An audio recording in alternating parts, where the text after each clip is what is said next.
ఛత్రపతి శివాజీ మహారాజ్ గురించి కొంతమంది కమ్యూనిస్టులు వాస్తవాలను వక్రీకరిస్తూ తప్పుడు కథనాలను ప్రచారం చేస్తున్నారు. అసలు చరిత్రను గమనిస్తే వాస్తవ విషయాలు అర్థమవుతాయి. పురందర యుద్ధం గురించి వాస్తవాలు తెలియని కమ్యూనిస్టులు చరిత్రను తప్పుదోవ పట్టిస్తున్నారు. సభాసద్ బకర్ అనే పుస్తకంలో అసలు వాస్తవాలను మనం తెలుసుకోవచ్చు.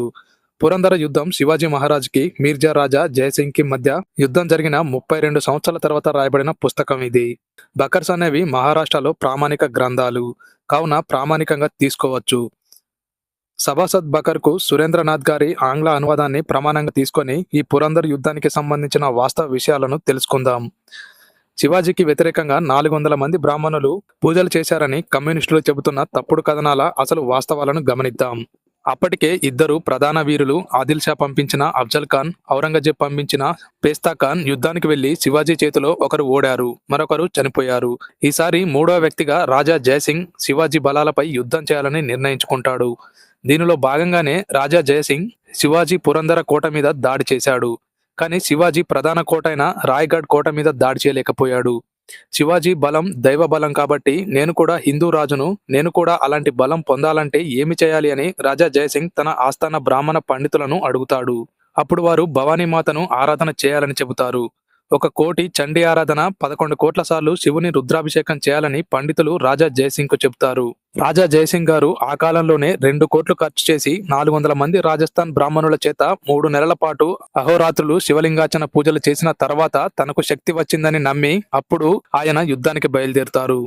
మనం దీన్ని ఎలా అర్థం చేసుకోవాలంటే బ్రాహ్మణులు మొత్తం శివాజీకి వ్యతిరేకంగా పూజలు చేయలేదు.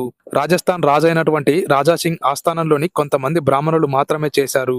అది కూడా రాజు ఆజ్ఞాపిస్తే అలా చేయాల్సి వచ్చింది.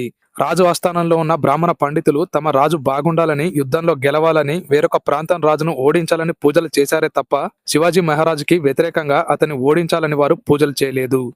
రాజా జయసింగ్ కూడా శివాజీ లాంటి యుద్ధ వీరుణ్ణి ఎదుర్కోవాలంటే దైవబలం ఉండాలని, తాను కూడా చండీ ఉపాసకుణ్ణి అయ్యానని, చండీదేవి అనుగ్రహం తనకు ఉందని అందరికీ తెలిసేలా ప్రసారం చేశాడు. ఇలా చేస్తే శివాజీ సైనికుల్లో మనోధైర్యం కోల్పోతారనుకున్నాడు. ఆ యుద్ధంలో రాజాసింగ్, శివాజీ ఇద్దరూ ఓడిపోలేదు.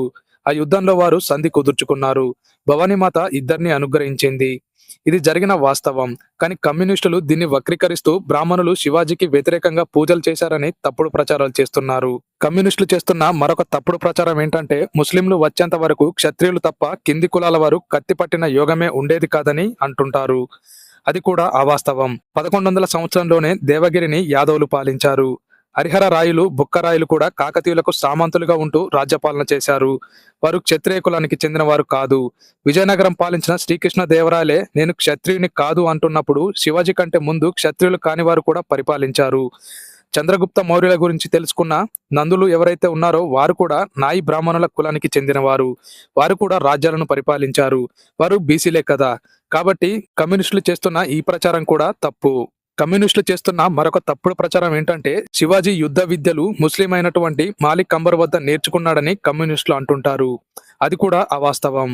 మాలోజీ భోంస్లే అంటే శివాజీ తాతగారు, వారు జాదవ్ల వద్ద పనిచేశారు.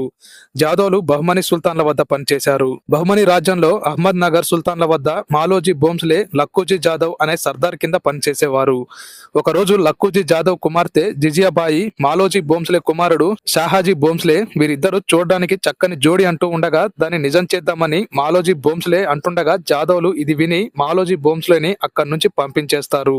మాలోజీ భోంస్లే వచ్చి వ్యవసాయం చేస్తూ ఉండగా పొలంలో కొంత ధనం దొరకడంతో ఆ ధనంతో వారు మంచి అశ్విక దళం ఏర్పాటు చేసుకొని రాజులకు అవసరమైనప్పుడు సహాయం చేస్తూ వారు మళ్లీ ప్రభావంలోకి వచ్చారు.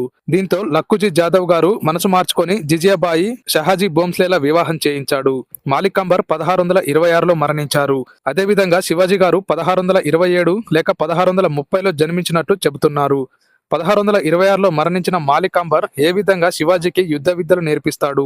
దీన్ని బట్టి కమ్యూనిస్టులు చెబుతున్నది 100కి 100% అవాస్తవం అని తెలుస్తుంది.